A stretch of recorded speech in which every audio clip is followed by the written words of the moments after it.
Marriages and couples go through a lot of stress, secrecy and shame around money. I made a mistake. I bought a really expensive Range Rover when I couldn't afford it, and I had to sell it. If you can't afford it, then probably just don't buy it. Men don't want to talk about finance with their partners. There's no real new secret to it. It is just getting on top of it, putting a budget down, knowing where you're at and how you're going to get out of it, because at the end of the day, numbers don't lie. Telling your partner, we actually can't simply afford this anymore, and have that chat with them, really work it out. In this episode, Rory and Roxy break down how poor planning can create stress, resentment, and distance in relationships. They offer practical guidance on avoiding common money traps and explain how honest communication protects both your finances and your intimacy, which I know you all want to hear about. I hope you enjoy it. Thank you. Hi guys, welcome back.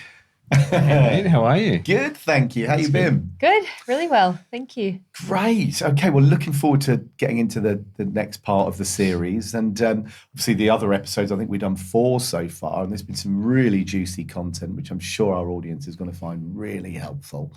How to navigate, growing a business, starting a business, married life, raising a family, and, some of the struggles that people go through, and how to sort of keep tight in a relationship, which I think is the main takeaways. But often marriages and couples, they go through a lot of stress, secrecy and shame around money.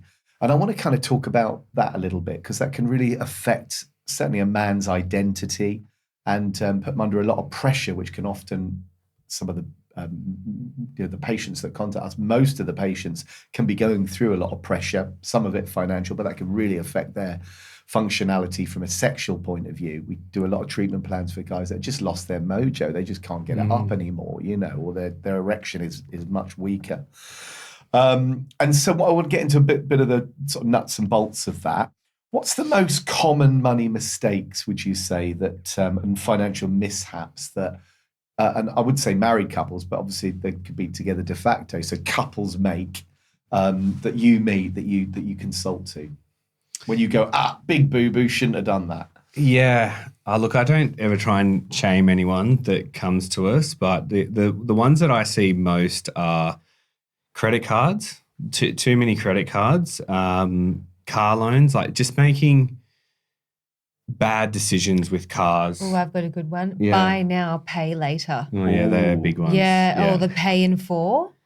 They can, like the way that they're because they don't pay them off. Yeah, so then they get hit with a massive interest rate. Or they miss their repayment because it's such a different type of credit contract. They miss their repayment and then it affects their credit score. Ouch. Yeah. And also the way that buy now, pay later debts are factored in from a servicing perspective is also quite critical.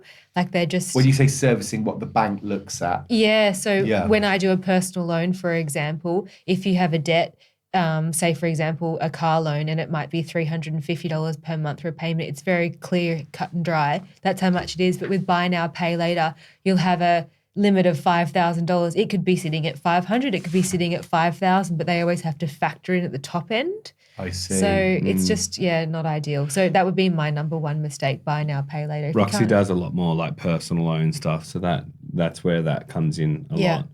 And you can think of specific examples where you've gone, ooh. Yeah. And also if you can't afford it, then probably just don't buy it. And buy now, pay later has been a bit difficult for my lending, but for Rory's, his stuff is a little bit bigger than that. And I guess that defines like the different types of clients. So Roxy does... Just explain that dynamic. Because so you do the brokerage side and you're growing the business, hiring more Rorys to do... Correct, yeah. And then what does Roxy do? Talk about that. So Rox does the asset finance and personal loans, and so even cars, loans, anything that unsecured education finance, unsecured finance for like putting a pool in. I did a forklift this week. I've done like lots of tertiary equipment, utes, fleet vehicles. All of the quick transactions come through me. So you'll be in and out with me within 1 week, whereas Rory does all of the heavier, longer. And let's say if someone has a small fleet, can you refinance that? We've done quite a bit of that, and that's a bit more prevalent now. Like a lot of businesses, again, growing over COVID and prior to that. And now, cash flow is a big thing. So consolidating debts is a massive one. So we did one recently. It was like nearly 1.2 million in asset finance, and he needed a new truck as well, and it just didn't service anyone. So we actually just rolled it all into one facility. So instead of paying like 10 different asset finance, it's one repayment. We actually did it weekly to make it an easier repayment to come back. Instead of like one $20,000 repayment, it was, 4 $5,000 repayments. So that made their life a lot easier. And it wasn't like trying to make sure there's money in the account and like you might miss one here or, just difficult to organize. So that's a big one. But I guess for me in home loans, I don't see too much of the buy now, pay later stuff, because most people that own a home or trying to buy a home, they've normally got some savings. So they're spending from their savings. It's a big psychology thing too. Like if you've got 10 grand in the bank and you want to buy a $1,500 or $2,000 computer, to know that it took you like, a year to save 10 grand and then to go spend 2 grand, you're like, well, maybe I shouldn't do it. But the buy now, pay later thing, it's like, well, it's not my money. I'll just buy it and I'll pay it back slowly over time. But the buy now, pay later doesn't look at what you can actually afford. So you might get you might get a $5,000 buy now, pay later, and you buy something for 4 grand. And again, I'm not too sure exactly on the terms because I don't have it, but you got to pay it back over like 4 months or a short period of time. So you got to pay back like $500 a week or $500 a month, but you might not afford that. So that's where Roxy sees a lot of people, and they might have like 4 of them, they might have all different brands and different things. So, a lot of what Rox does is consolidate those. Again, it might be 5 grand, but it might be worth like 2 grand a month in repayments. Does that make sense? Yeah. And people get behind. So then they start using buy now, pay later for like groceries. And then like you're just living beyond your means. And once you've done a buy now, pay later, getting other finance is really difficult because they see that as like cash, payday lending. I see. So yeah. Do you find that when couples come to see you, do you find they're both wearing the sort of family finances trousers, or is one wearing them and the other one's going, I can't believe you got us into that position? Or because it causes a lot of rows. I see much of that. I see heaps of that. I see, it's usually one person's in control of the finances. And they might have buggered it up. Yeah, potentially. It's a big responsibility to have as well. Yeah. I think Rory's in control of our finances, even though I pay the bills, but yeah. Rox pays the bills, yeah. So I see that quite often. Like sometimes it's the men, sometimes it's the women. Mostly it's the men. There's a big thing where men don't want to talk about finance with their partners. Yeah. And I'm seeing that a little bit more now, like especially as things get a bit tighter. Is that a certain age group you're seeing that from? No, I've had all different age groups. So like, one client, and this is like responsible lending. Again, like I'm crossing a few different things. So you do need to get advice on this. However, I've had clients come to me where they've got like 75 grand worth of credit card debt, right? A lot of people don't know, to get 75 grand of credit card debt, you need to be earning like 250, 300 grand a year. Like you should never have 75 grand or even 25 grand worth of credit card debt. If you earn 100 grand a year, right, you shouldn't have more than 3 or 4 grand in a credit card limit. And my reasoning behind that is you can't pay that off in a month. So if you earn like 100 grand, you're making net around 6 grand a year, a month, or 5.5. A lot of that's rent. You can't pay that on a credit card. So that means you're really only going to be spending 2 or 3 grand on shopping and other bits and pieces, and then you should be paying it off because credit card only get a loan where you can where you've got the liquidity to pay it off for that month. Yeah, for credit cards. Good advice. And then after that, if you've got too much credit card debt, then you should be trying to get it into a personal loan. Or again, like the reason I say moving debt from credit cards to personal loan, a lot of people used to do the interest only, like the interest transfer, like the 0 interest for 12 months. Yeah. That's great if you can get that done. Again, swapping and getting credit cards all the time affects your credit score. So I guess coming back to it, what do I see a lot of? I see a lot of people that, they might have 40 grand worth of credit cards and the wife never knew. right? Right. Or again, the husband never knew, and they're like, "What do you mean we've got 40 grand worth of credit card I debt?" see, I can imagine. They've got the equity in their properties, so we just refinance it out. We never refinance it onto its own, like into the home loan. I always separate it. So it's like, okay, look, you've now got 30 or 40 grand worth of hard debt. You can't pay that off because you only earn X amount and there's not enough surplus income each month to pay that debt off in a reasonable time. So you then put it onto a home loan or again, a personal loan.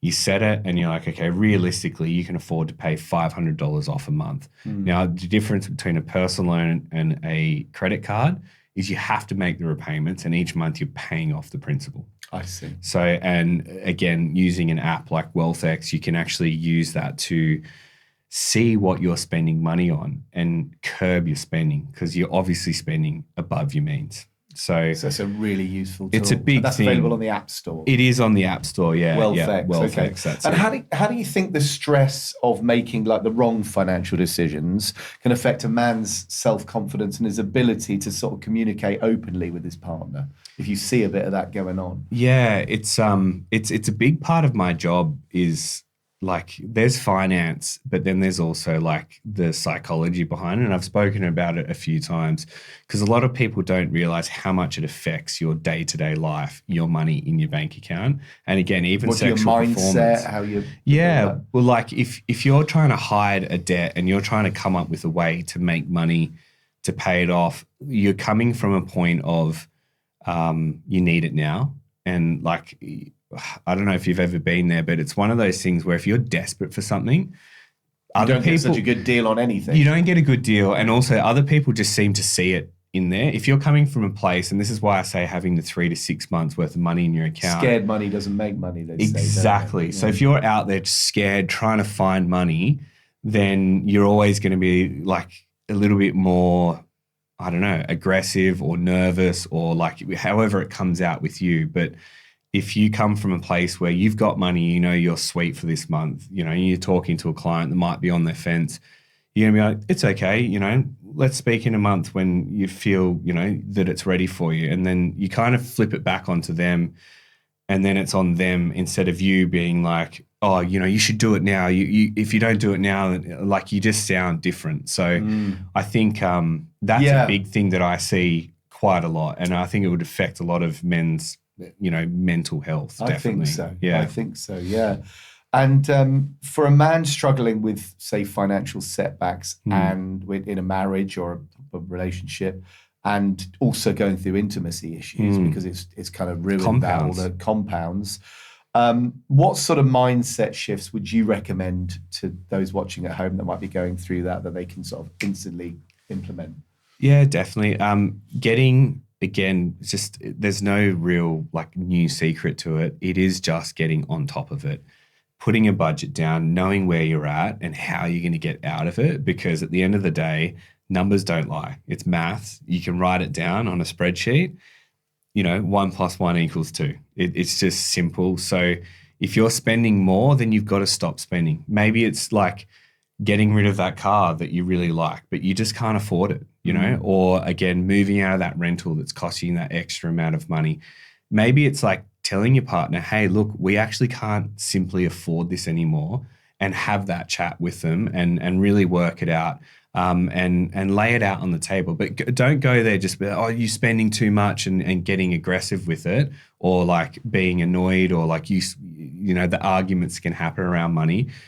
Write it down. Put it all down. Here's the thing. Here's everything we spend. Can you see how this, and this is discretionary? Like you don't have to go and do this, and this. Or if we do it, you've got to take $25 this week, $25 that week, and then you can go do the thing. But so that's which you planned with the budget, like you plan with the budget. Yeah, that's it. So I know it sounds boring, repetitive, but there is no secret to getting rich. The richest people, in my experience, are normally the most stringent with how much they spend day to day. Like they rather put their money to work and then do an investment property or invest in shares or something where they're going to get a return. And wear a Zara t-shirt rather than an LV t-shirt. Exactly, you know, like if you can afford it, great, and it's in your budget and you've got that expendable income. But I see so often, you know, that, you know, you've got a husband and a wife and they've got 2 kids. They're living in an area where it's really, you know, 40, 50% of their budget's going towards their home loan, which is a little bit part of just where the housing market is. And there's a lot of talk about that. Yeah. But at the same time, like, okay, well, if that's your case, then, you know, maybe you don't have the brand new Parado and you don't have the, I say that because we just bought one, but you don't have the new next thing. You maybe downsize a few times. And just there's a step live within your means. Really. Exactly, yeah. Like, and that would release some pressure. Releases pressure, you know, like too many people think about what other people think. Like, let's be honest. Yeah, it's the social media world. Everyone's trying to So compare. social media. You said earlier, comparison is, what was that the you thief said? of all joy. Yeah. It's like you do that more to yourself. And let's be honest, how often do you actually think about someone else? Like, unless you're looking at them on social media, you don't really think about anyone else. So you're comparing it's yourself. a new activity that we're all doing, really, that there's never been done in such scale, is it really? Yeah. Compare the whole time. It's that and thinking what other people think of you. Like Rox can testament this. I don't really care what other people think. Like I do things and I hold myself to my own standards, but like I don't care if someone thinks I don't have the best car. I don't care if like people think that I dress funny. Like I just do what I like to do and just live my own life. And I think a lot of people are trying to compete with other people that don't actually ever think about them. Does that make sense? Yeah. It does. Yeah. No, I completely So, get it. yeah. So reflecting on your career Yeah. So far, what's been a key lesson that you think could help men sort of rebuild confidence after setbacks, whether that's financial or personal? What would be your advice on that? Yeah. Like I'm not preaching because I'm above all. I made a mistake. I bought a really expensive Range Rover when I couldn't afford it. And I had to sell it and I sold it. And then I went and worked in the pipelines for 2 years to pay that debt back. So I think taking responsibility for your actions and actually doing that extra work you have to do to, you know, right that wrong. You know, a lot of people just think, oh, I'll just borrow, I'll just earn a bit more. And that's great. But at the same time, sometimes you just have to take stock. From then, I really, that was, 12, 14 years ago. I must say I haven't really made any really bad financial mistakes like that since then because I kind of punished myself. I was like, okay, well, I've made this stupid mistake. I should never have bought it.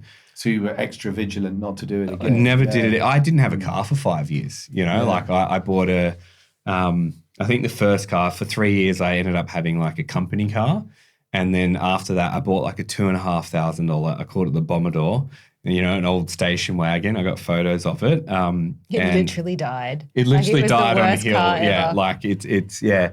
But I didn't buy a new car. And then when I did get one, I bought one that I could afford. It was like 25 grand or something. And it was an old AMROC Ute. So live within your means. Live within your Try not means. to be, sort of blown away by the social media Correct. noise of what people, comparing yourself is, whether it's body or finances, someone's had a completely different life. I mean, That's how can it. you compare yourself to anybody? We're all Yeah. so unique, which is why we do the custom tailored thing, you know, Yeah. because every human being is so different to the next. And understanding what each of your roles are in the marriage. Roxy was saying, you know, how she pays the bills, you do this, you know, so you've just being super organized with it all and regimental with the planning. I think that's the biggest sort of takeaway that I'm getting from this episode. Would you agree? Yeah, definitely. absolutely. Good. Yeah. All right. Thanks, guys. Thanks, man. Really Thank appreciate you. it. Looking forward to the next one. Cheers. That's a wrap for today's episode of Between the Sheets. Thanks for joining us. If you're enjoying this podcast, give it a like and subscribe so we can keep creating content you'll love. If you have questions or want to start your treatment for sexual dysfunctions, reach out to Men's Health Clinic. We offer free online consultation and provide custom treatments. Take care, everyone, and keep the conversation going between the sheets.